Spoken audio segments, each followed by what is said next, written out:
the provincial government headed by Governor Bon Ronia, Mayor Jason Joyce, we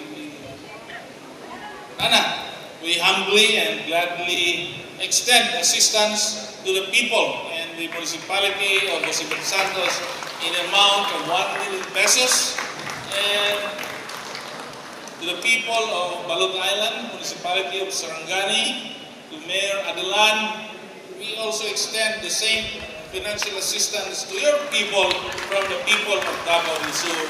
Ang tabang ninyo sa MUA, labi na dito sa mga less fortunate na katawhan sa isla. Dito namin sa recovery, we will buy light materials para kato mga totally damaged is makabalik na sa ilahang mga balay. So, rest assured everyone, the government of Davao del Sur and the people of Davao del Sur, rest assured everyone na kanikwarta ninyo madapat dito sa dapat madapat. Rest assured you. So I called up also Vice Governor na with the Treasurer na amo ang iniquidate ang tanan namo mapalit para dito basig puhon makapangayo nami sa inyo. Thank you kayo Vice Governor. And in behalf of the people of Balot, I bow to you.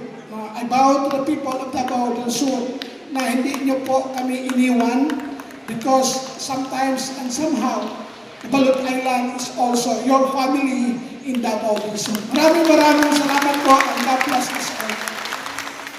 Just like I always say, this tragedy has a unique way of uniting people. Because of the earthquake tragedy, the Joyce family has united with the Cagas family, and I am eternally grateful for this opportunity to stand alongside the pillar of Davao del Sur, which is the Cagas family. Gov, salamat kaayo, and Gov, I call you Gov and Boss, salamat kaayo, no? 2013 to 2016, I had the great honor to serve the great people of Davao del Sur, the Suranos. And this morning, what a special privilege, and as Gov Mark said earlier, it is a lovely day. What a great honor to be standing here as a recipient of the kindness of the people that I used to serve.